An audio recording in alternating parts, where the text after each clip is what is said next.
Bom dia a Bom todas as dia. pessoas, né?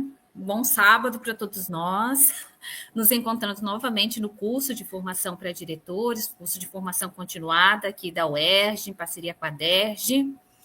É uma alegria. Nesse sábado tivemos, né, um contratempo. Agradeço até a professora Nívia, que mesmo com toda essa situação familiar, hoje está, né, realizando a aula de hoje. Posteriormente, nós também combinaremos um outro dia de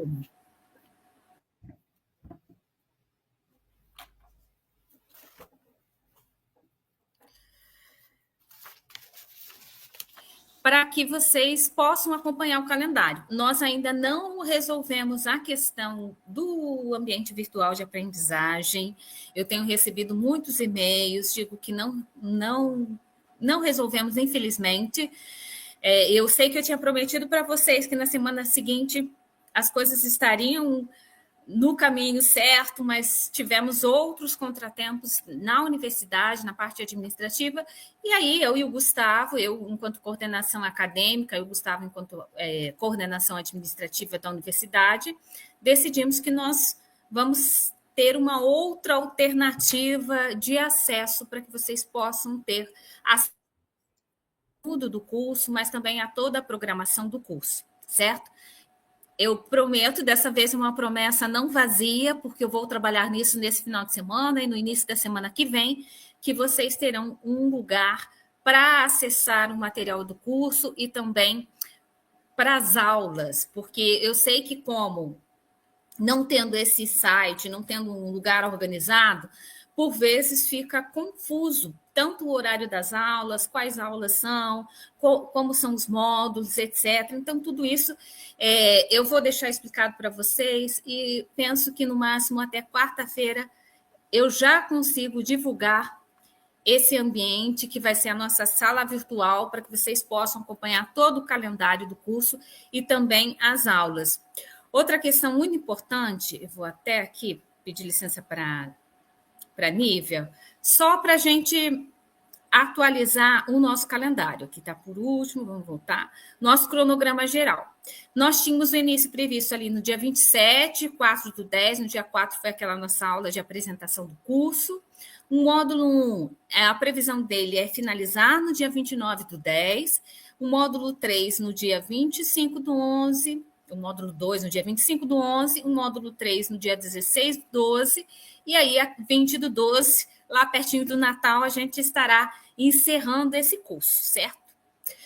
Relembrando do módulo 1, nós tivemos a aula 1, por isso que causou uma confusão, né, para alguns desse nosso planejamento, porque lembra que a professora Flávia começaria na terça, ela também teve uma situação de emergência, nós não tivemos aula na terça, e ela fez a aula 1 da unidade 1 no sábado, mas ela teria duas aulas, por isso que eu sei que alguns ficaram um pouco confusos nessa organização. Essa segunda aula da professora Flávia Barreto, ela vai repor no dia 23/10, na quinta-feira, ou seja, hoje nós teremos a aula da professora Nívia, na terça a Nívia e na quinta-feira a professora Flávia. Mas como as aulas ficam gravadas e vocês podem assistir em outro momento, acho importante só essa ciência. Quem puder assistir na quinta-feira é sempre interessante, porque as questões podem ser feitas com o professor. Lembrando que quem assiste gravado também pode fazer as questões posteriormente, tendo um ambiente fica mais fácil também. E aí, na próxima aula, os professores podem abordar as questões que ficaram pendentes. Então, hoje nós temos a aula da professora Nívia, na terça também, e na quinta-feira da Flávia. E no próximo sábado já é a professora Bruna Molizani, né? Não, na terça é a Bruna. Opa, até eu fiquei confusa agora. Que é a segunda aula da Nívia também, nós vamos combinar um dia para fazer a reposição, e no sábado é a professora Bruna e o Peterson encerra esse módulo, tá? O módulo 2 já começa no dia 1/11 com o professor Jorge Antônio, e aí na sequência, né, todo mês de novembro será o módulo 2, o módulo 2 é um pouco mais extenso, será até o final também, quase de novembro, e o módulo 3 todo em dezembro, tá? Tudo isso eu vou disponibilizar para vocês. Alguns perguntaram quanto ao horário das aulas. Sempre da mesma forma, né? Lembrando, às terças-feiras, às 18 horas, e aos sábados, às 10 horas da manhã. Eu fico grata aqui por vocês manifestarem que entendem, então, William, eu agradeço mesmo essa compreensão, que tem sido difícil, né? Difícil até no sentido de explicar, de organizar. Nós temos tido muitos problemas com os e-mails cadastrados também. Muitas pessoas não têm recebido os e-mails ou os e-mails têm retornado. O que, que eu tenho feito? Eu tenho modificado alguns e-mails para ver se eu chego próximo aos e-mails certos e corretos também. Então, tudo isso, eu agradeço a paciência, peço um pouquinho mais de paciência, mas eu e o Gustavo estamos tentando resolver tudo isso o mais breve possível para que esse curso, de fato, aí tenha um acréscimo, não só no sentido da nossa vida profissional, mas também pessoal, dos nossos encontros e da nossa luta coletiva também pela escola pública. Apresentando a professora Nívia Silvia Vieira, que eu agradeço também, porque como nós tivemos que fazer uma inversão de módulos, ela estava lá para o mês de novembro, mas aceitou esse desafio de iniciar antes também, por isso tivemos esses outros contratempos na agenda. Então, a professora Nívia Silva Vieira, ela é professora da Universidade do Estado do Rio de Janeiro, também da Faculdade de Formação de Professores, é doutora em História pela UF, é doutora do Programa de Pós-Graduação em Educação da Universidade Federal do Rio de Janeiro, também foi pesquisadora residente da Fundação da Biblioteca Nacional entre os anos de 2015 e 2016, possui graduação em História pela Universidade do Estado do Rio de Janeiro, mestrado em História Social pela UFRJ, foi bolsista CNPq 2006, 2008, 2010 e 2014, é pesquisadora associada do grupo coletivo, do grupo de pesquisa Colin Marx e do núcleo de pesquisa sobre Estado e Poder no Brasil, entre 2017 e 2009, e o Programa Integrado de Pesquisas e Cooperação Técnica na Baixada Fluminense, da FEBEF, entre 2015 e 2020,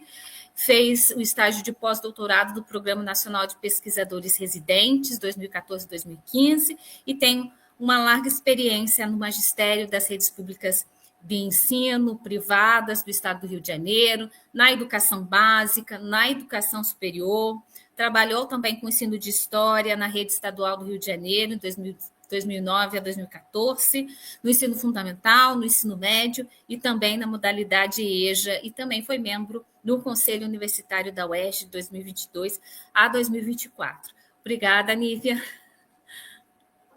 Obrigada. Bom dia, né, a todas e todos. É um prazer estar aqui com vocês, né, diretoras e diretores que toparam, né, esse desafio de assumir uma escola pública, né, de gerir uma escola pública. Então, aqui a nossa aula, né, na verdade, é uma conversa entre colegas, né, assim, nós estamos aqui nesse momento à distância, mas vocês, assim, gostaria de deixar claro que eu tenho um profundo respeito por quem assume essa tarefa.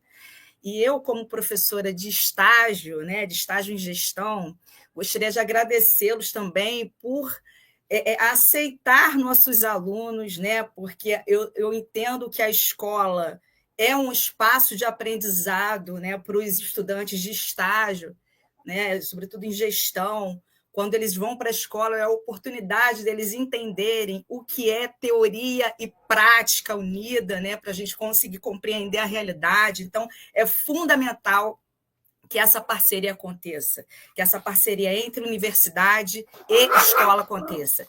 Eu vou pedir só um minutinho a vocês, porque eu estou num ambiente caseiro e tem uma cachorrinha aqui dando problema. Um segundo.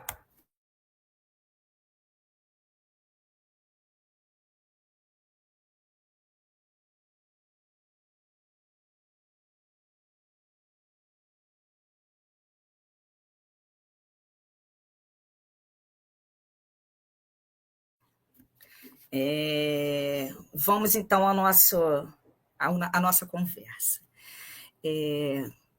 Essa aula, né, é uma conversa qualificada entre professoras e professores que estão disponibilizando seu tempo, né, e seu intelecto, seu trabalho, para essa importante tarefa de gerir a escola pública da rede estadual de ensino do Rio de Janeiro.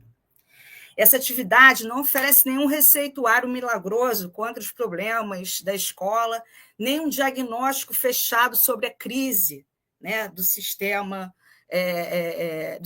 educacionais. Nosso ponto de partida será a reflexão sobre as possibilidades de implementação da gestão democrática no cotidiano da escola de forma efetiva, compreendendo a gestão e a organização da escola como prática de aprendizagem destinada a toda a comunidade escolar. Nosso objetivo é chamar atenção para os mecanismos de participação coletiva na escola e os impactos sobre a qualidade da educação. Para a construção dessa aula, nos apoiamos em alguns autores que discorrem sobre esse tema. Aqui eu vou destacar o trabalho de José Carlos Libânio, Celso Vasconcelos e Elisane Funk. Nosso entendimento é que a verdadeira gestão democrática não se concentra apenas no trabalho dos professores e professoras que assumem a gestão. A gestão democrática ela precisa da participação de toda a comunidade escolar. E aí envolve, né, a associação de pais e mestres, o conselho escolar, os professores em sala de aula, todos precisam entender da responsabilidade de gerir a escola. É claro que a concepção que nós vamos trabalhar aqui é a concepção de gestão democrática participativa. E aqui a gente vai abordar alguns conceitos, né, que diferenciam de outras práticas de gestão. Então, primeiro aqui eu vou chamar a atenção de vocês para a história, né, para quando, o momento em que a gestão que a gestão democrática se torna a grande bandeira, né, dos defensores da escola pública de qualidade socialmente referenciada. Né? Vamos lá. Adriana, você pode começar a exibir o slide para mim? O primeiro slide, por favor? O segundo.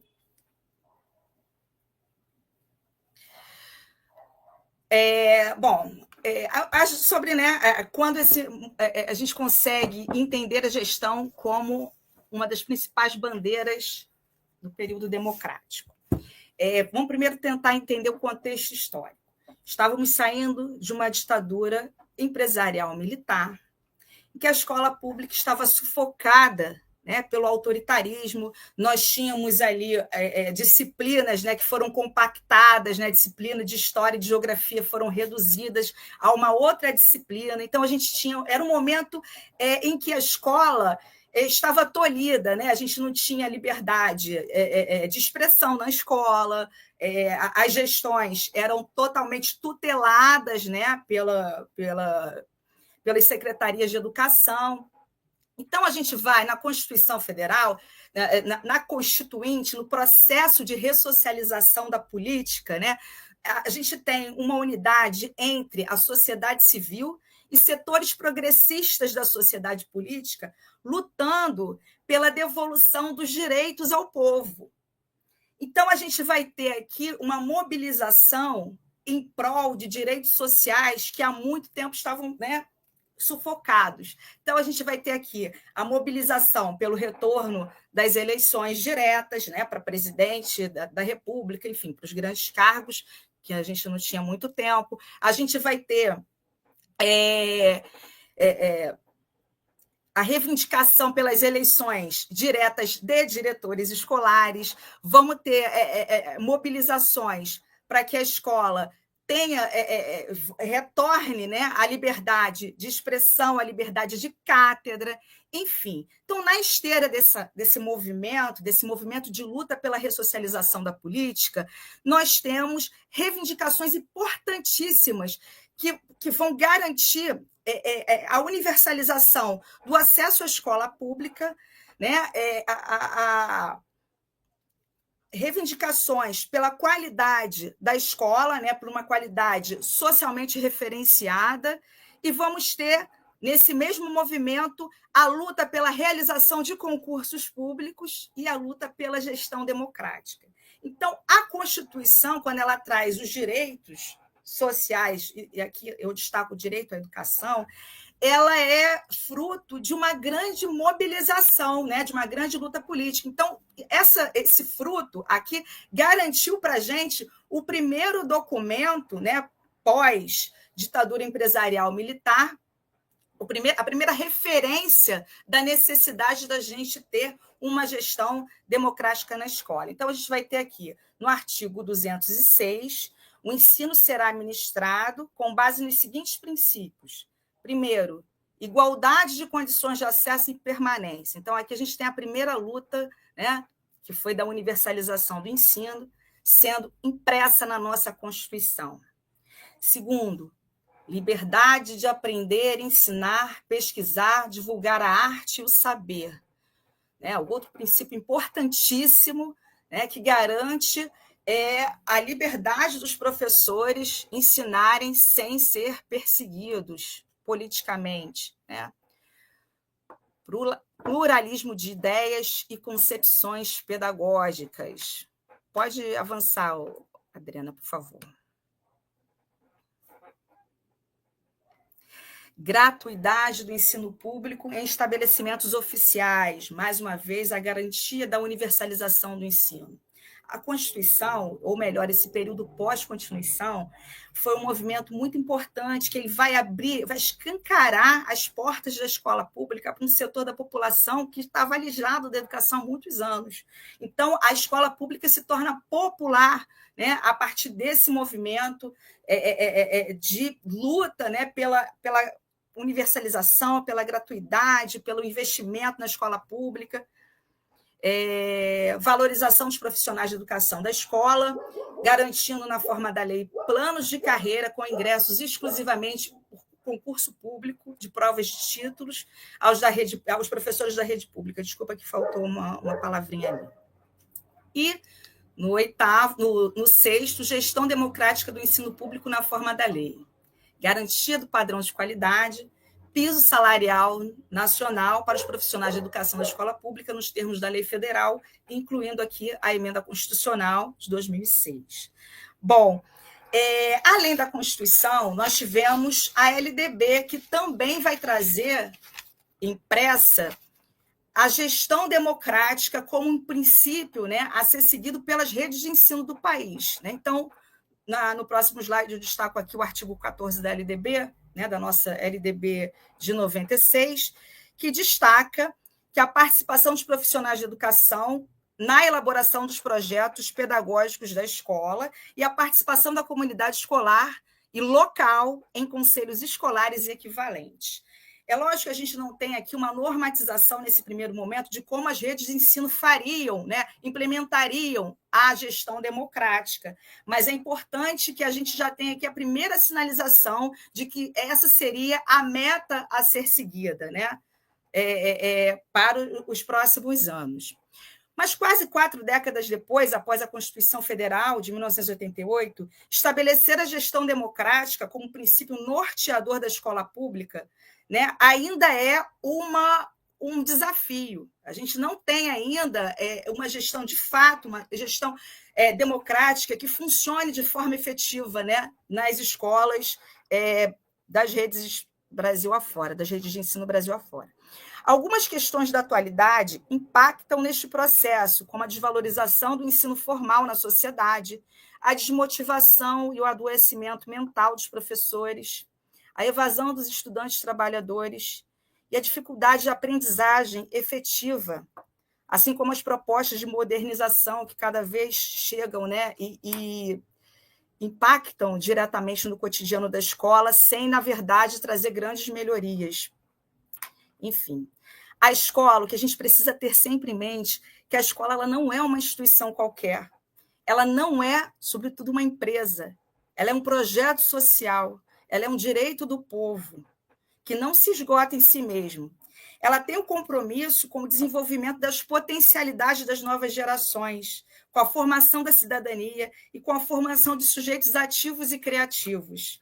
o gestor pode ser uma peça-chave para a promoção da democratização, mas é fundamental que a comunidade tome consciência do processo democrático e exerça seu papel tanto em relação à participação na elaboração de estratégias para melhorar a qualidade do ensino e aprendizagem, quanto no controle social. Então, assim, a gente entende que o gestor é uma peça fundamental, mas sozinho não é possível implementar a gestão democrática que nós tanto lutamos na década de 80.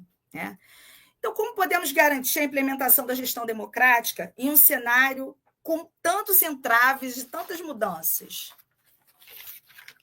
Bom, primeiro, eu gostaria de destacar uma frase da Elisandra Funk, que diz: a escola para a democracia precisa desenvolver estratégias para uma educação com qualidade, voltada para a socialização do saber historicamente construído pela humanidade, voltada para a elevação da cultura das massas, para o tratamento igualitário, né, para todos e todas, para a promoção da participação ativa do cidadão na vida pública, participação dos profissionais e da comunidade escolar, autonomia de gestão administrativa e pedagógica, mobilização e segmentos da gestão a partir de várias instâncias, como conselhos, grêmios estudantis, associação de pais e mestres, etc. Eu trouxe essa frase porque eu acho que, às vezes, a gente, né, com uma avalanche de projetos que adentram a escola, a gente acaba perdendo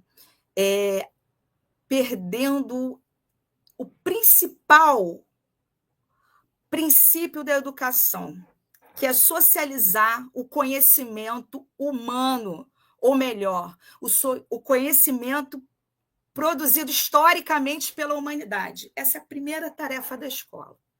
Então, a gente precisa ter em mente que a nossa tarefa é formar seres humanos, formar cidadãos, né? E para formar cidadãos, a gente precisa de uma escola completa, uma escola que se entenda como uma instituição social e uma instituição que é fruto de luta do povo, luta dos movimentos sociais. Então, essa escola ela precisa responder a vários desafios. E aí, para a gente poder entender o que é a gestão democrática, aqui eu estou trabalhando com um conceito, a gestão democrática participativa. Né? Esse conceito foi desenvolvido, né, por vários pesquisadores, mas a gente tem no livro de José Carlos Libânio essa concepção bastante detalhada, então essa vai ser a referência que a gente vai utilizar aqui na nossa aula. E aí eu gostaria de destacar, nesse momento, as diferentes concepções de gestão, né, para a gente entender o que é o conceito de gestão democrática participativa. Adriana, por favor, vou pedir para você para subir o slide. Primeiro, a concepção técnico-científica. Essa modalidade é uma modalidade inspirada, né? Primeiro, a gente tem a versão mais tradicional, inspirada no modelo weberiano, né? Que é uma concepção de gestão que muito baseada na racionalidade dos recursos materiais e recursos físicos. Né? Então, ela é uma gestão pautada na hierarquia, né? Pautada no controle, pautada na produção de dados, né? No controle de informações, na divulgação de informações também, mas ela é um modelo de gestão que, a grosso modo, foi identificado como burocrático. E burocrático porque ela está ligada a essa concepção weberiana, né, do controle, né, do controle da racionalidade. Tudo bem, Adriana? Não, pensei que você quisesse dar algum recado. Não, bom, eu tenho um comentário no chat que eu penso que é bem importante nessa questão que você está trazendo, né? Que você traz até de Weber, no sentido da burocracia, dos procedimentos administrativos, e o quanto isso acaba sendo um clássico, uma teoria, mas que reverbera nas dimensões práticas e continua ao longo do tempo, né? E a Gabriela, ela fez um comentário assim que atualmente as escolas são bombardeadas pelas provas externas, pela questão da FGV no pé da unidade, e a aula acontece só quando tem tempo, né? Então, a gente sabe o quanto essas avaliações externas, elas também acabam por burocratizar a escola, o chão da escola, e também por estabelecer parâmetros de classificação que nem sempre condizem com esses processos de uma escola e de uma gestão democrática, né? É só esse comentário que eu achei interessante. Pertinente. Qual é o nome da professora? A Gabriela. Gabriela, bom dia, Gabriela. Super pertinente seu comentário, até me ajuda na reflexão. Existe hoje, assim, tão interessante a gente ouvir, porque a gente volta, né, e sai do mecânico, né, da análise mecânica. Essa concepção weberiana, hoje, ela é combatida, né, pela grande maioria das pessoas, mas o que a gente vê é uma revitalização desse conceito. Então, a gente vive uma fase que essa concepção, que hoje, né, em tese, ela é considerada antiga, mas a gente vê um rejuvenescimento de várias técnicas que eram aplicadas, né, nesse modelo mais conservador. Então, quando você fala das avaliações externas, isso aqui eu vou abordar na próxima aula, mas eu já vou dar uma dica do que a gente vai trabalhar lá. Esse modelo que a gente tem atualmente, ele é inspirado no modelo australiano, no modelo inglês, no modelo chileno, né? É um modelo, eu vou falar aqui mais ou menos do modelo inglês. Para eles modernizarem a escola na Inglaterra, isso começa na década de 80, final da década de 80, e adentra na década de 90 tal, eles começam a criar um sistema de geração de dados, né? Primeiro, um sistema de geração de dados, um sistema de inspeção escolar, né? E um sistema de formação de diretores, de lideranças, né?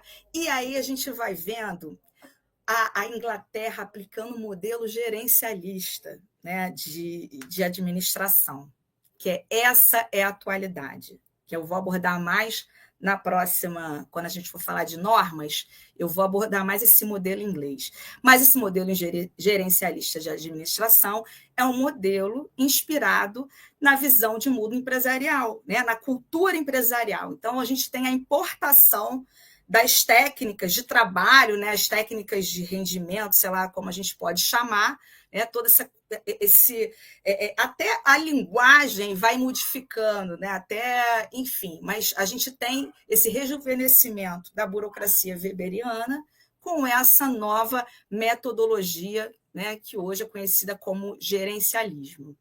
Bom, na concepção autogestionária, que também foi uma concepção muito debatida na década de 80, essa é uma concepção que a gente não trabalha com hierarquias, né? Nessa modalidade, a gente trabalha com responsabilidade coletiva. Então, todas as decisões são definidas de modo coletivo, nas assembleias, né? Nas grandes reuniões. Então, a gente tem aqui um modelo oposto ao modelo burocrático weberiano ou técnico-científico. No modelo... Pode continuar, Adriana, por favor. Na concepção interpretativa, a gente tem como elemento prioritário a organização, né? E a gestão. A gestão é muito pautada na subjetividade, então eles não estão muito focados nos resultados, né? Eles estão mais focados de como a comunidade vai se organizar, de como é mais interessante, né, nessa concepção interpretativa, entender como os sujeitos colaboram entre si do que o próprio resultado, né? E a concepção democrática participativa, que é a concepção que a gente está defendendo aqui, ela se baseia na relação orgânica entre a direção e os membros da equipe. Ela tem como princípio a busca de objetivos comuns. Cada membro da equipe precisa se entender como parte do trabalho, né? Ela não exclui a necessidade de coordenação e de diferenciação de competências profissionais entre membros da equipe. Ou seja, Diferente da concepção interpretativa e da autogestionária, nós temos aqui pessoas assumindo responsabilidades diferentes. Né? Na autogestionária, a gente tem o foco no trabalho coletivo. Aqui também temos o trabalho coletivo como foco, mas a principal diferença está na responsabilidade que cada membro da comunidade escolar vai assumir. Apareceu alguma mensagem para mim? Não estou entendendo se eu travei. Adriana, por favor. Vamos lá.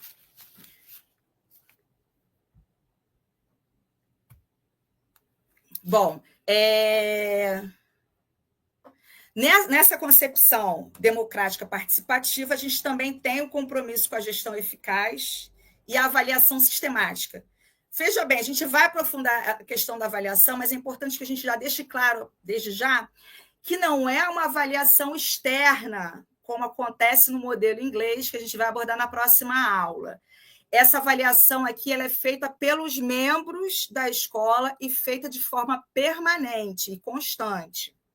Ela dá ênfase às tarefas e às relações interpessoais. Por favor, Adriana.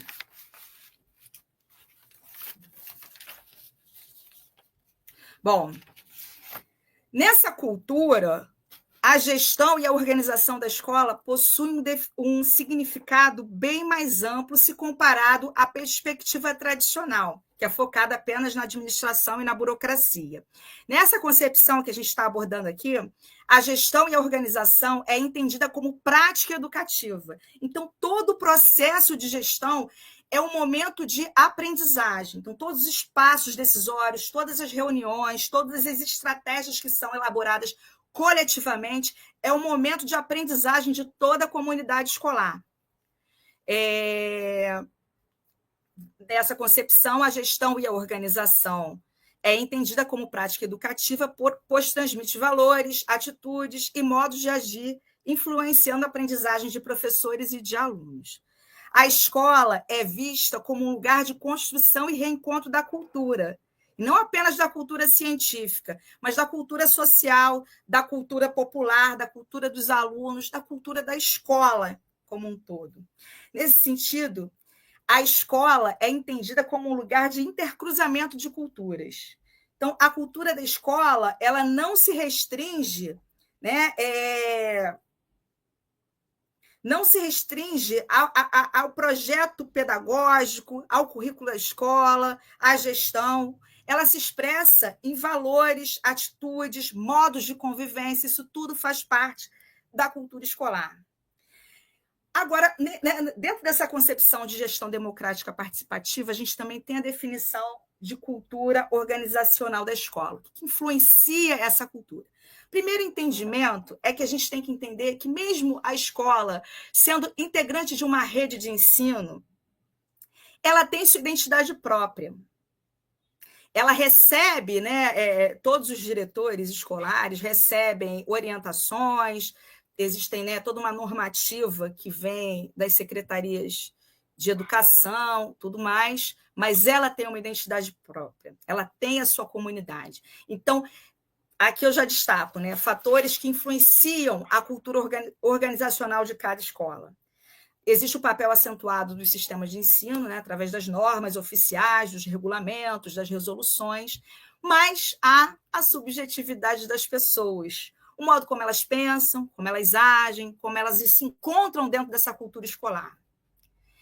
Há um processo de educação mútua, então o professor que está na sala de aula e o gestor, o aluno, o pai do aluno, o representante da comunidade que participa do conselho escolar, todos estão se educando mutuamente. Então, é um processo de reeducação contínuo, por isso a necessidade de avaliação contínua.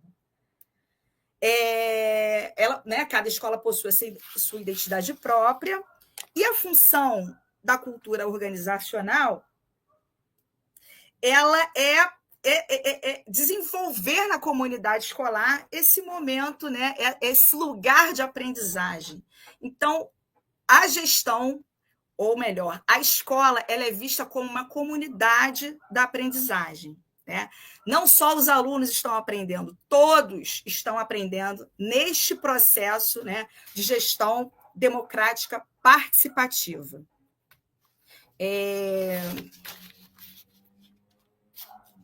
A escola, né, ela se caracteriza como uma comunidade da aprendizagem, ou seja, um espaço educativo que gera efeitos para a aprendizagem dos professores e dos alunos. Dessa forma, a comunidade escolar aprende com o contexto sociocultural e com a forma de organização da gestão.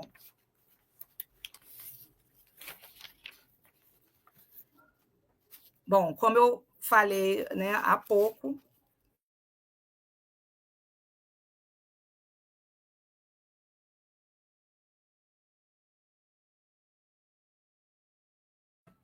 desculpa, eu silenciei meu microfone, mas eu acho que agora eu já voltei, né? A escola se constitui, então, como uma comunidade da aprendizagem, né? Ela,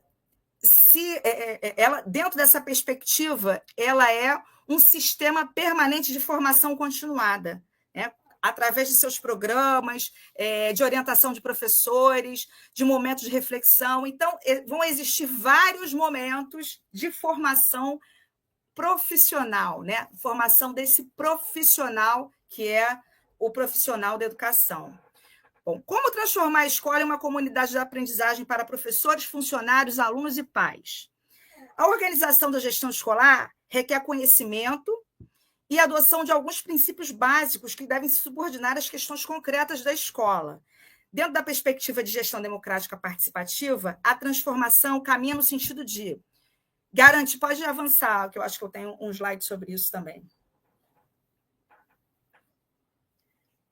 Antes de você avançar, tem 2 comentários da Valéria, que um primeiro é um comentário, o segundo é uma questão, né? O primeiro comentário é que ela acredita que as atribuições externas elas são inúmeras, mas também precisamos desse termômetro externo e as ferramentas disponíveis nesse ano especial devido ao baixo retorno no IDEB. E ela faz uma pergunta se dentro desse processo democrático entra o PPP, certo? Sim, a gente vai avançar até aí. É fundamental o PPP. Mas é o PPP discutido por toda a comunidade escolar. Nós vamos ter aqui uma parte só de PPP. Eu vou avançar um pouco nessa... tem só o último da Gabriela, né? Que embora sejamos da mesma rede, cada colégio é um universo diferente. Isso aí. É sobre isso, a cultura organizacional da escola. É essa ideia que a gente está tentando trabalhar aqui hoje. A gente está na mesma rede, né? Nós também, né, Adriana? A gente também está na UERJ, mas cada campus, cada faculdade é um universo diferente. Tem toda a razão, Gabriela. E, Valéria, o PPP é uma das estratégias fundamentais desse diálogo, né? Dessa interação entre toda a comunidade escolar. E a gente vai chegar lá daqui a pouco. Bom, o que a gente precisa, né? Como transformar a organização da escola em uma comunidade da aprendizagem? Primeiro, garantir a autonomia da escola, né? Apesar da gente estar, né, dentro de um sistema, da gente ter, né, responsabilidade com as normativas, os regulamentos, a escola precisa se entender como uma entidade autônoma. Bom, primeiro, o que é essa autonomia da escola? Poder de decisão sobre os objetivos da escola e suas formas de organização, implicação de corresponsabilidade consciente, C, relativa independência da administração central, D, administração de seus recursos financeiros, né? E uma observação, o controle local e comunitário não pode prescindir de uma responsabilidade de atuação dos órgãos centrais.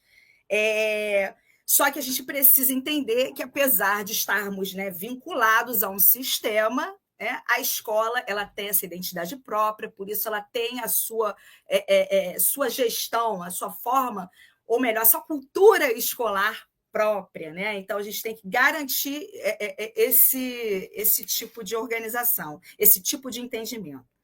Bom, relação orgânica entre os membros da equipe. Quando a gente fala de relação orgânica, é uma relação onde não há a verticalização ela não pode impedir o diálogo. Cada pessoa que assume um cargo dentro da escola, ela tem responsabilidades. O professor tem uma responsabilidade, o coordenador pedagógico tem uma responsabilidade, o diretor tem outra, mas a gente precisa de um diálogo fraterno. Então, a gente entende, dentro dessa concepção, que a relação é primorosa. A gente não pode abrir mão desse diálogo, dessa relação. E, por isso, o projeto político-pedagógico ele pode ser um momento de aglutinar os participantes, os membros dessa comunidade escolar. Ele pode trazer o envolvimento da comunidade em todo o processo. Né? Ele pode ser um momento de fortalecimento de vínculo com os pais, com os representantes do conselho escolar, né? e com o Grêmio Estudantil, que é outra entidade importantíssima que a gente não pode abrir mão nesse processo. Né? Toda a comunidade escolar precisa estar envolvida no planejamento de tarefas. Né? E aqui tem, eu não sei se... fiz esse quadro.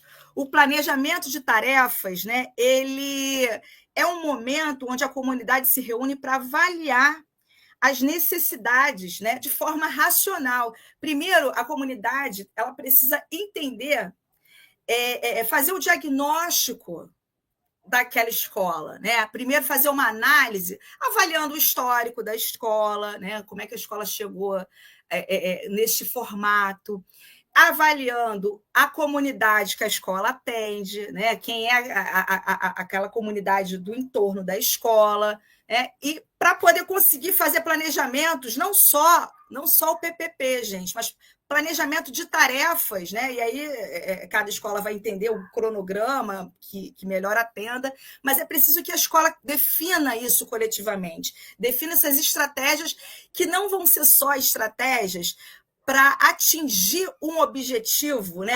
Vamos fazer a semana da educação, porque aí a gente vai mostrar as grandes personalidades da educação. O objetivo não é só mostrar para os alunos quem são as grandes personalidades da educação. O objetivo maior é envolver toda a comunidade na preparação dessa tarefa, na execução dessa tarefa, né? Na preparação que eu estou dizendo, no planejamento da tarefa. No planejamento, na execução e, posteriormente, na avaliação. Né? A gestão também, para a gente garantir essa participação de toda a comunidade, a gestão tem uma tarefa importantíssima de garantir a formação continuada do professor no chão da escola. Esse é um momento importantíssimo, né? Porque ali a gente tem o momento de aperfeiçoamento profissional, é um momento político, é um momento de aperfeiçoamento científico, de aperfeiçoamento pedagógico. Então, assim, é fundamental que a gente tenha um momento, aí eu não sei a periodicidade, né, com que isso ocorre, mas a formação continuada é um elemento fundamental para que a participação, para que a gestão democrática aconteça de fato. Né? Bom, não sei, no outro quadro a gente tem utilização de informações concretas e análise de cada problema em seus múltiplos aspectos. Então, é essencial que essa comunidade compartilhe de experiências docentes bem-sucedidas, que seja capaz de coletar informações da realidade concreta, fazer análise global dos problemas, buscar essência, causa, aspectos fundamentais e ir além das aparências. A análise da qualidade das aulas, o cumprimento do programa, a qualificação e experiência dos professores, as características sociocomunitárias, enfim.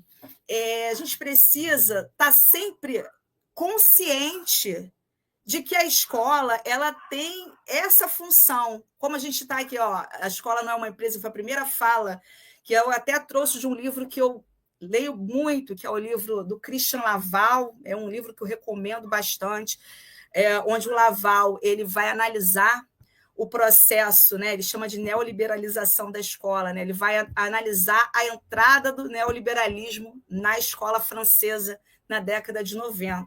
e ele vai dizer que o neoliberalismo ele é um projeto, né, societário que visa mexer com a subjetividade dos indivíduos, né?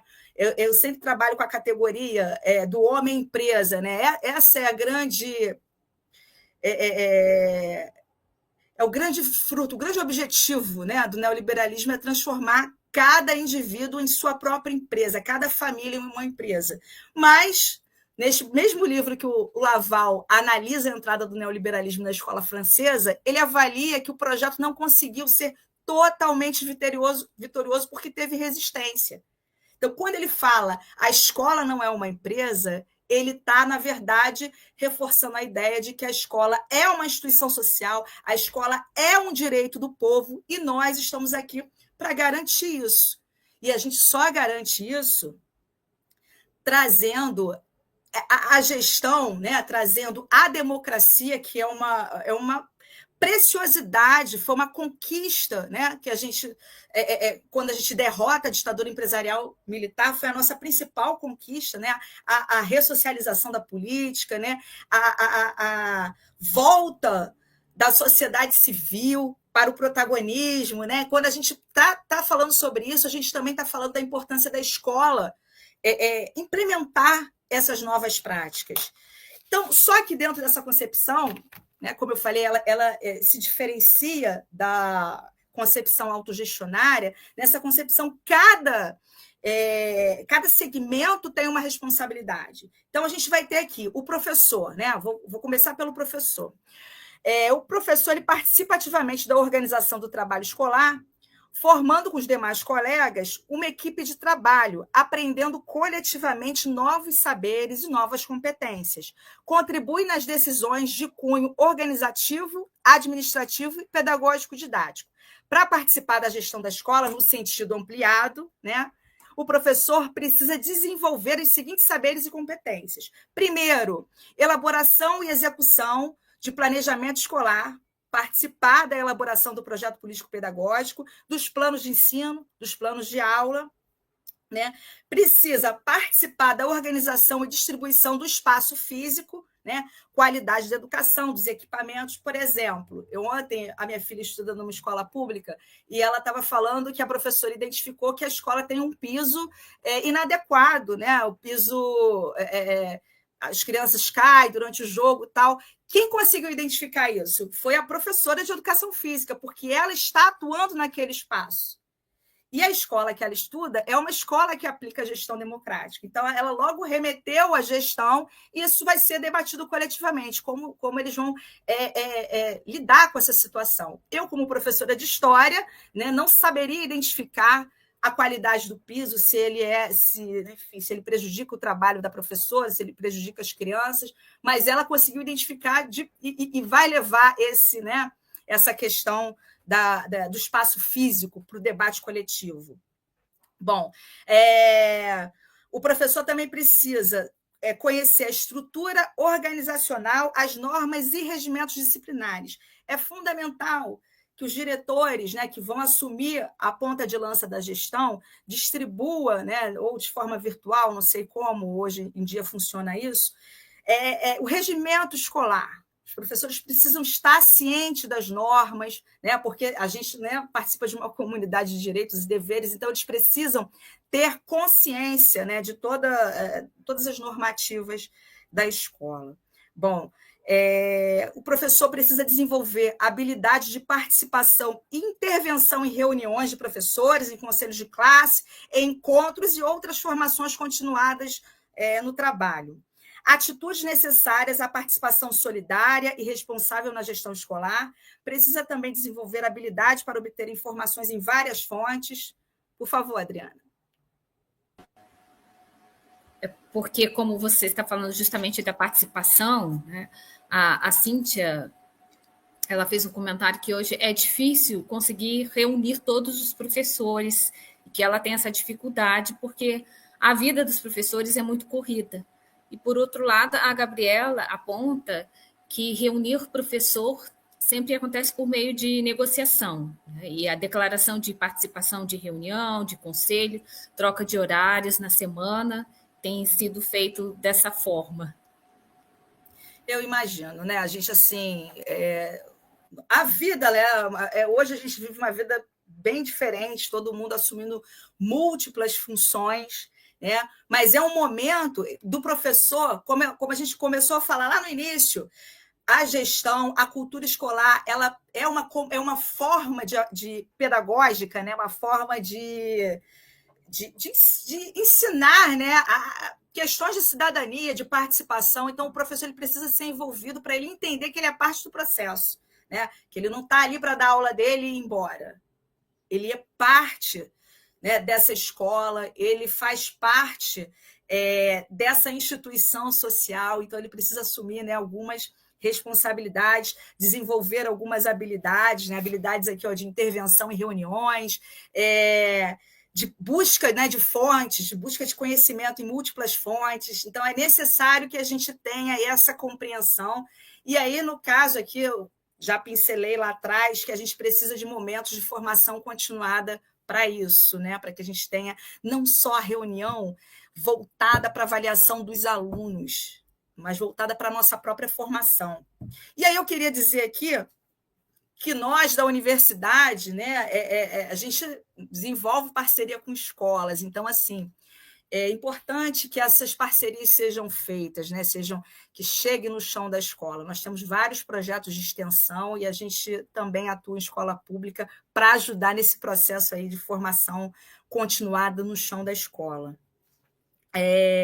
Como desenvolver as competências e os saberes necessários, né? A organização escolar deve se transformar em um espaço de aprendizagem, um espaço de formação continuada, onde os professores refletem, criam novas práticas, se entendem como intelectuais, né, e não como meros executores de ações burocráticas. É fundamental que os professores participem e tenham acesso ao projeto político-pedagógico, sejam estimulados a realizar projetos de ensino e sejam presenteados com o regulamento da escola.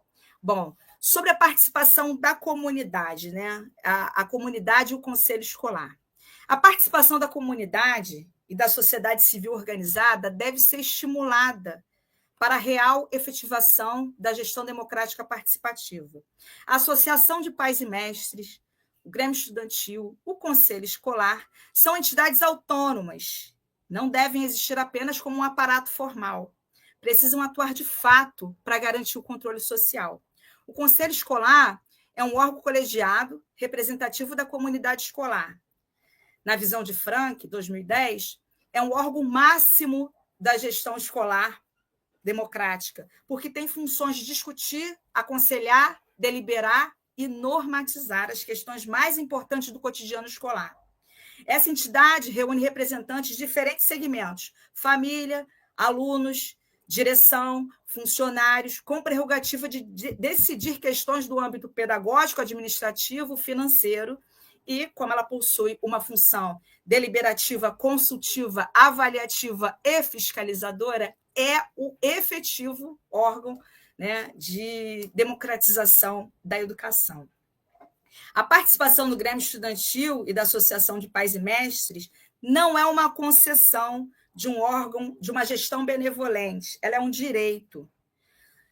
A participação dessas instituições nos espaços decisórios da escola se configura no real exercício da cidadania. Então, nesse momento, a gente também está praticando, né, a cidadania. Segundo Frank, é aí que se configura a instância pedagógica deste tipo de gestão.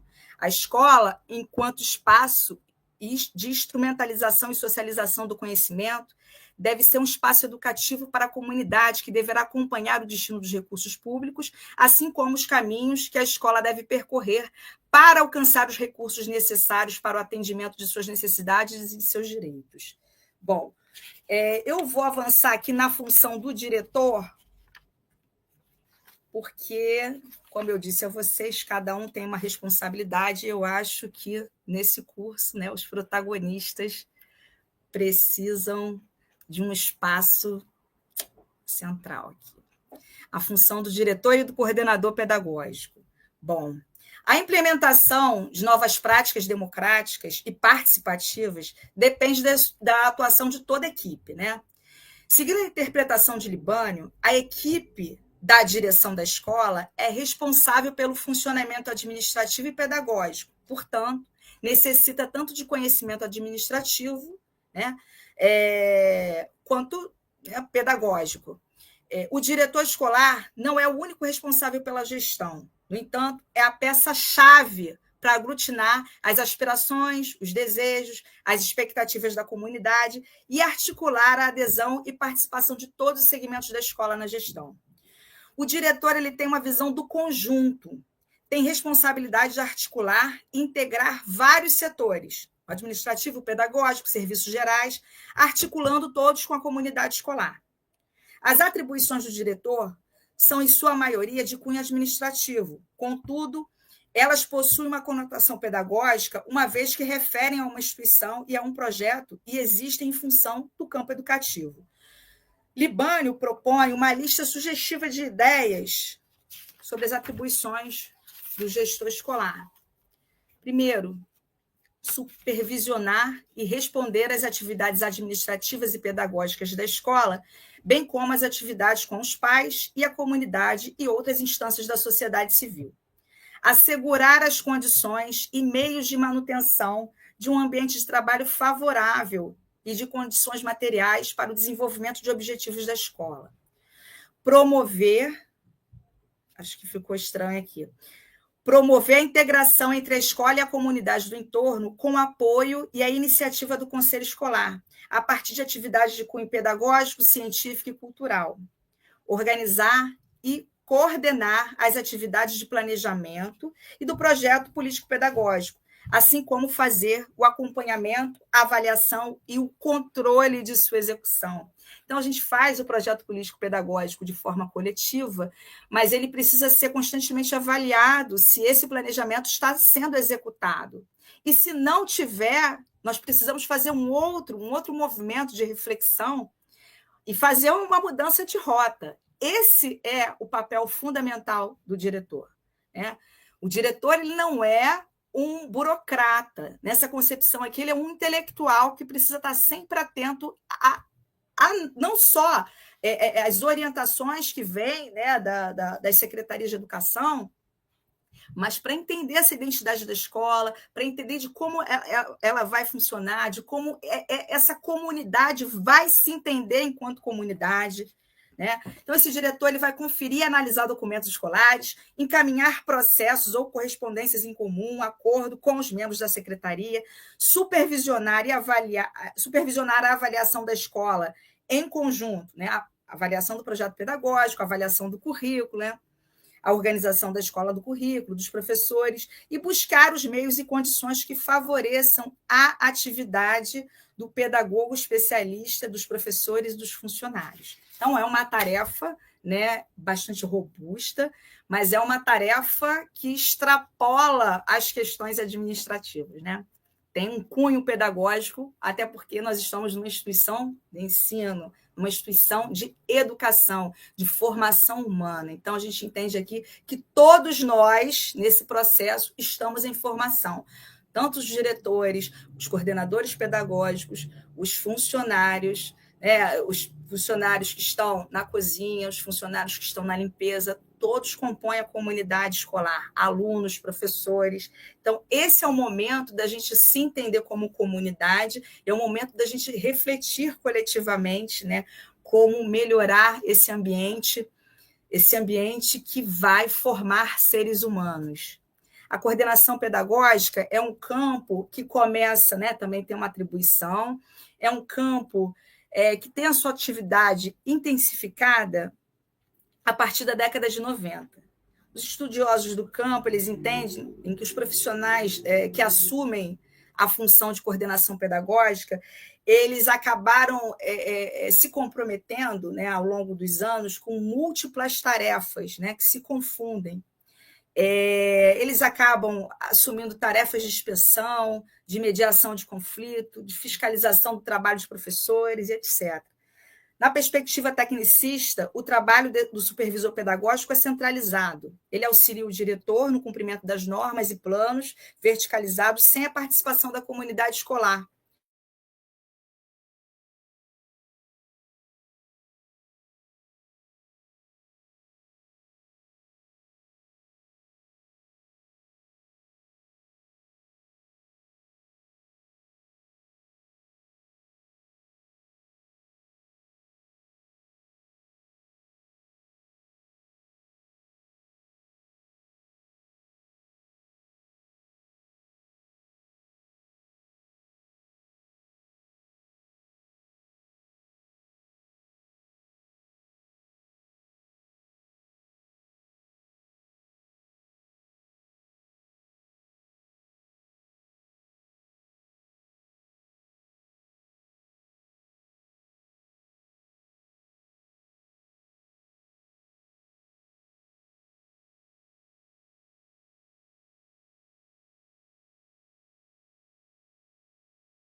Adriana, turma, voltei. Vocês me ouvem?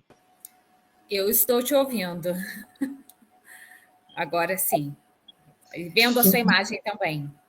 Eu voltei pelo celular, não consigo voltar pelo computador, porque a minha operadora apresentou problemas na minha região ontem.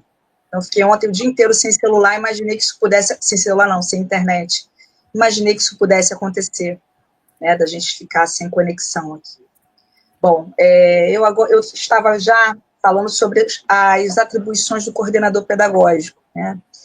Eu acho esse livro do Libani interessante, não porque ele deu uma receita de bolo, mas porque ele faz uma reflexão da organização escolar, que é uma reflexão que, para quem está no chão da escola, é muito difícil entender quais são as responsabilidades de cada segmento da escola. Então, quando ele faz uma lista aqui, sugestiva apenas, ele define bem o trabalho de cada um, né? E aí, como eu estava falando do coordenador pedagógico, né, eu trabalho muito isso na minha aula de estágio. É uma função, né, é uma peça-chave da organização escolar, mas é um profissional que ele assume multitarefas. Isso ao longo da história. Então, não tem a tarefa do coordenador pedagógico, ela não é muito bem definida. Então, quando o Libânio faz a reflexão, né, de como, o que seria o lugar desse profissional, a intenção não é chapar, não é dar uma ideia única, né, de sua atribuição. Aqui é para a gente pensar coletivamente como dividir esse trabalho, né? Já que a gente está trabalhando com a ideia de gestão coletiva, melhor, gestão democrática, participativa, a gente precisa definir bem esse papel. Bom, então, o coordenador pedagógico, né, dentro dessa lista sugestiva, ele pode responder por todas as atividades curriculares e pedagógicas da escola e pelo acompanhamento das atividades em sala de aula, supervisionar a elaboração de diagnósticos e projetos,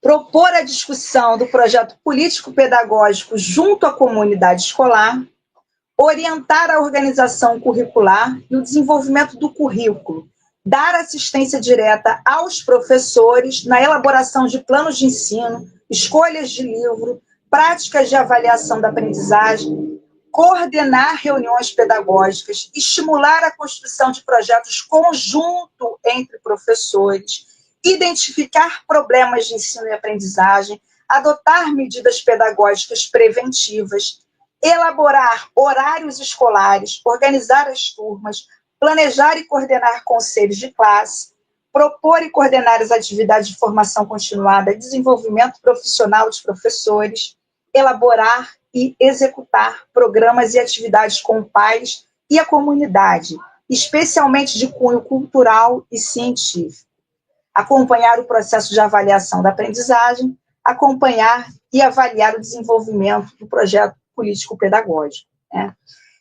O Libânio também se dedica a uma parte do livro, né, a não nos orientar, mas fazer uma reflexão sobre esse projeto político-pedagógico, sobre o que ele representa e sobre como ele pode ajudar a escola nessa ideia, né, de comungar interesses, de definir os objetivos da escola de forma coletiva, de aglutinar desejos, de aglutinar interesses em comum. Então, o projeto político-pedagógico é um plano de ação da instituição que organiza a identidade da escola. Nas palavras de Celso Vasconcelos, ele pode ser entendido como a sistematização nunca definitiva de um processo de planejamento participativo, que se aperfeiçoa e se concretiza na caminhada, que define claramente o tipo de ação educativa que se quer realizar. É um instrumento teórico, metodológico para intervenção e mudança da realidade. É um elemento de integração da atividade prática da instituição nesse processo de transformação. Então, ele não é só um documento exigido pela Secretaria de Educação. O projeto político-pedagógico é uma ferramenta importante, onde a escola vai fazer o diagnóstico da sua realidade, vai pensar, né, em utopias, vai pensar em transformações dessa realidade, vai discutir teoria. É um momento também de formação profissional. É um momento que esses profissionais eles vão, de forma coletiva, né, formar-se mutuamente. Características gerais do projeto político-pedagógico. Amplitude, é amplo, integral e global. Duração, é de longo prazo. Participação, é coletivo e democrático. Concretização, ele envolve ação, reflexão e ação permanente. Fases, primeiro, na elaboração, nós temos 3 dimensões. Análise da realidade, através de coletas de dados, né? A gente pode trabalhar com várias ferramentas, inclusive o censo escolar nos ajuda nesse momento. Projeção da finalidade, definir quais são os objetivos, os horizontes, os valores que a escola defende. Elaboração dos planos de mediação. Quais serão os planos de ação que a escola vai adotar para constituir a sua identidade? Plano de ação e operacionalização da realidade. A importância do planejar. O projeto político-pedagógico é um método que visa enfrentar os desafios do cotidiano da escola de forma refletida, sistematizada, orgânica e essencialmente participativa. Esse planejamento participativo abre espaço de diálogo, de compartilhamento de problemas e desejos de mudança. Ele expressa o compromisso do grupo com a escola. Bom, sobre a periodicidade, o projeto ele tem mais ou menos a duração de 3 a 4 anos e ele precisa passar por revisões e atualização. Diagnóstico anual. Ele tem, né, a gente precisa fazer essa avaliação, ele tem a durabilidade de 4 anos, mas a gente precisa estar fazendo reflexões sobre a execução, se está dando certo ou não, de forma periódica, e o período aqui sugerido, né, é o período de 1 ano para isso. José Carlos Libani também nos oferece uma sugestão de roteiro para a construção do projeto político-pedagógico. Vamos lá, ele começa com a contextualização e caracterização da escola, trabalhando, né, com como aquela escola foi construída, né, enfim, quais foram as pessoas que já passaram por ali, pessoas importantes ou não. Eu acho que a gente pode, isso eu acho um barato, né, construir essa identidade. Eu, como historiadora, sempre gosto de trabalhar com aspectos históricos, né, das instituições. Mas acho importante que a comunidade compreenda a importância da escola naquela localidade. Aspectos sociais, econômicos, culturais da escola. Condições físicas e materiais. Um breve histórico da escola. Bom, referências teóricas. O projeto político-pedagógico precisa ser referenciado em teoria. Qual concepção de educação a escola se identifica, né? Concepção de escola e perfil dos alunos, principais norteadores da ação pedagógica. Bom, diagnóstico da situação atual, levantamento e identificação dos problemas e necessidades a atender, definição de prioridades, estratégias de ação e escolha de soluções. Objetivos. Estrutura da organização e gestão, aspectos organizacionais, aspectos administrativos, aspectos financeiros e a propostas curriculares. Bom, o projeto político-pedagógico, então, ele tem, né, claro que ele pode ter outro roteiro, isso aqui é apenas uma sugestão, né, enfim, essa aula aqui vai ser gravada, essas referências aqui, né, foram feitas a partir do trabalho do professor José Carlos Libânio. Então, se vocês quiserem depois acessar esse slide, é uma ou o próprio livro, né, do José Carlos Libânio, onde ele traz essas referências. Aqui eu trouxe apenas um resumo para a gente entender a complexidade desse documento, que às vezes ele fica lá na gaveta, né? Eu, como professora de estágio, a primeira coisa que eu peço para meus alunos é para ver, pedir a direção, para ver o documento, né? O documento não, o PPP, né, que é esse projeto de escola. Eu peço para que os meus alunos conversem com os diretores, com os coordenadores pedagógicos, ou seja, quem estiver na gestão que possa atendê-los, de como foi feita essa confecção, né? Os alunos estão lá no momento de aprendizagem, então para eles é muito importante conhecer o projeto da escola, conhecer a identidade da escola, conhecer como a escola se organiza para elaborar, né, os seus objetivos, os seus planos. Bom, por último, eu vou finalizar aqui com a prática de formação continuada, que também é uma peça-chave para esse conceito de gestão democrática participativa. A formação continuada na escola é uma ferramenta para a integração do corpo docente, a organização da escola e para a formação da identidade profissional. Essa atividade educativa envolve a mobilização de toda a equipe, envolve os diretores, os coordenadores pedagógicos, os docentes. Como o próprio nome sugere, a formação continuada é uma forma complementar à formação inicial do professor, visando o aperfeiçoamento profissional teórico e prático no contexto do trabalho. De acordo com o Libânio, a formação continuada consiste em ações de formação dentro da jornada de trabalho e é feita através de grupos de estudos, seminários, reuniões de trabalho para discutir a prática de pesquisa, minicursos, atualizações, estudos de casos, conselhos de classe, etc. Essa atividade, coordenada pela equipe gestora, também são de responsabilidade dos docentes, os docentes que precisam ter o compromisso com a própria formação. As ações promovidas pela equipe das secretarias municipais de educação, né, com aulas de assistência técnica, abordagens sobre as diretrizes gerais do trabalho, aprimoramento profissional, elas também compõem o conjunto de atividades formativas. A organização desse espaço, na visão de Libânio, implica a criação de lugares e tempos que incentive a troca de experiência entre professoras e professores e entre professoras e alunos, né? Ela é um modo de implementar uma cultura colaborativa. Conforme assegura o autor, essa cultura colaborativa será a síntese de elementos que asseguram a relação entre a organização escolar e o desenvolvimento da escola e do profissional dentro desse espaço. Então, esse é um momento de formação mútua, é um momento de troca de experiência, de construção de conhecimento e de socialização de conhecimento. Eu vou ficar por aqui, se tiver mais algumas perguntas, eu sim vou ficar, né, super, estou aberta aqui a essa reflexão, vou ficar super feliz. Adriana.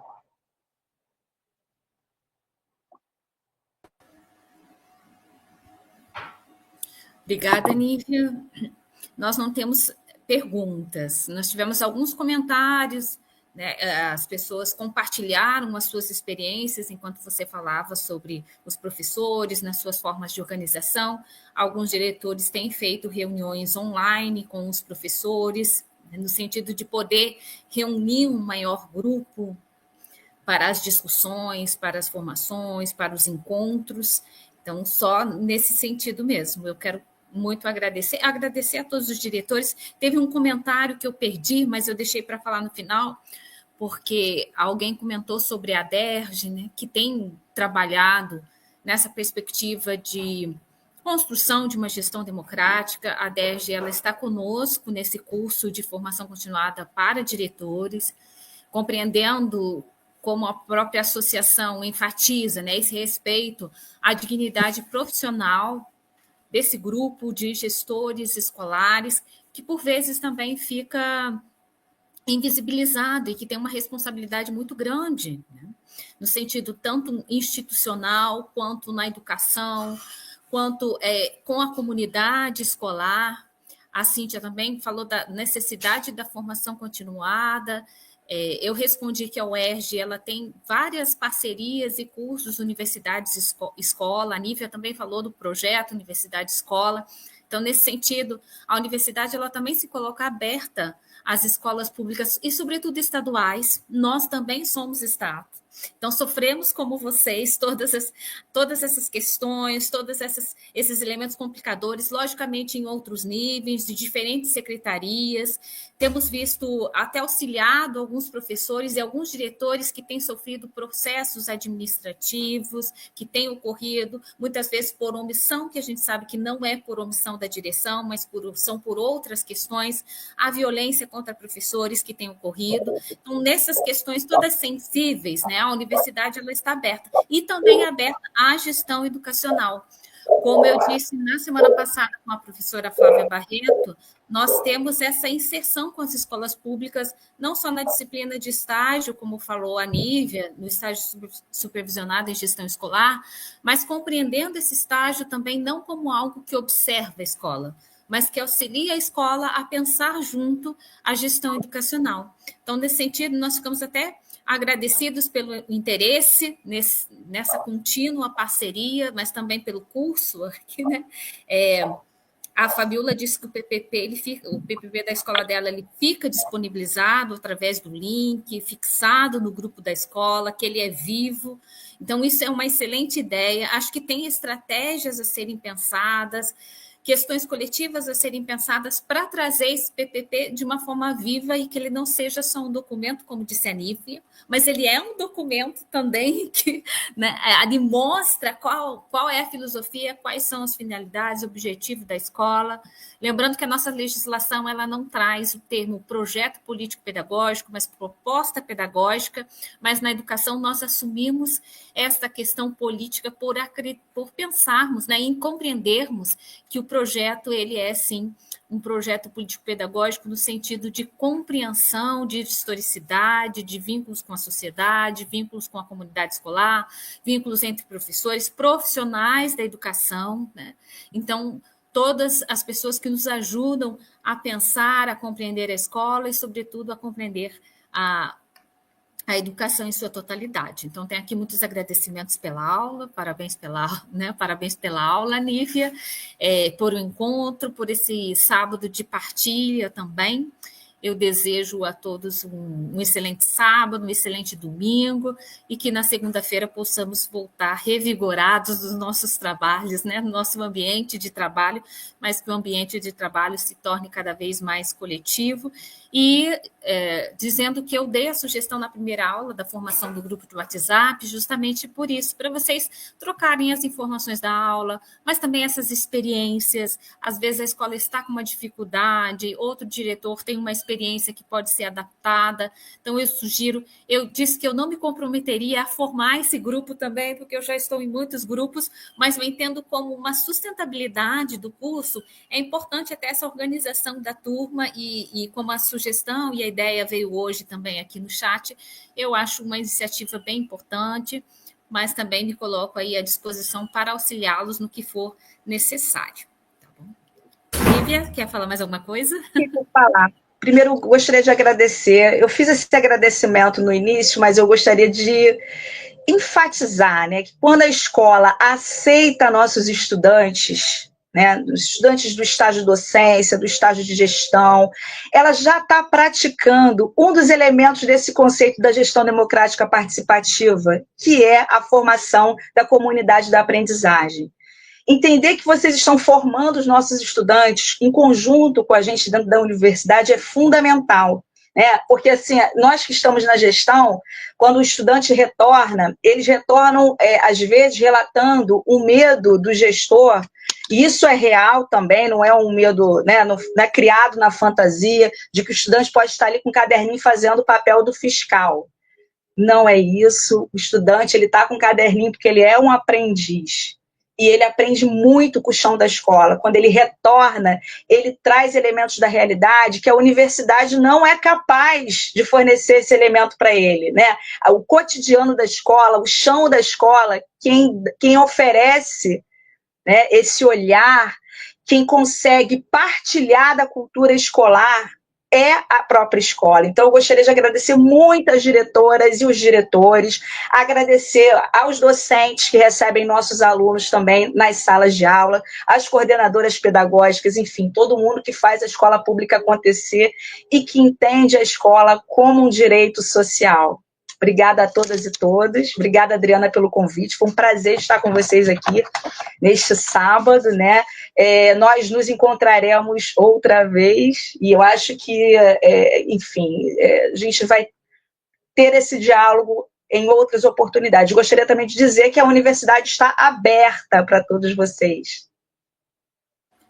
Eu só vou dar um último recado, que eu vou combinar com a Nívia, né, essa aula da reposição, e aí eu informo para vocês por e-mail. Por e-mail também eu vou informar um endereço do site para vocês acessarem o material das aulas anteriores, o material das próximas aulas, já irem conhecendo também os próximos professores que estarão conosco nesse módulo, mas também nos próximos módulos. O importante é que começamos, a Gabriela já se disponibilizou, Gabriela muito participativa, né? Rosiane, Valéria, JC, JP, não vou conseguir, do William, não vou conseguir lembrar de todos aqui que fizeram as suas intervenções com um bom dia, Mário, né? Uma ótima semana a todos. Então, Gabriela, mesmo que a aula encerre agora, o chat ele fica aberto. A única diferença é que para acessar o link, vocês terão que ir em chat ao vivo, né? Quem não tem muita familiaridade. Mas, de qualquer forma, se o link for criado, no próximo encontro também eu posso copiar e colar, disponibilizar, porque eu sei que como as informações elas estão chegando parceladas, infelizmente, né? Nem todo mundo tem tido acesso às aulas, aos primeiros encontros. Pode ser que no próximo encontro nós tenhamos novos diretores ainda iniciando pela primeira vez, é um processo, mas é importante que as aulas fiquem gravadas e, né, aos poucos, o curso aí vai tomando um engajamento necessário e essa iniciativa de vocês ela é muito importante mesmo. Nós temos que nos fortalecer enquanto um grupo, enquanto um coletivo, entre trocas de experiências, e isso é muito importante para nós, né? Todos nós, e quando já passamos pela gestão da escola, sabemos também de todas as dificuldades e adversidades. Então, esse fortalecimento, ainda que às vezes as realidades elas sejam distintas, mas elas nos dão uma experiência para pensarmos possibilidades, como diz a Nívia. Não traz uma receita de bolo, mas traz alguns indicativos para a nossa reflexão e pensarmos as dimensões da nossa prática. Bom final de semana a todos e a todas, e a gente se encontra então na terça-feira. Beijos. Beijos, tchau, tchau.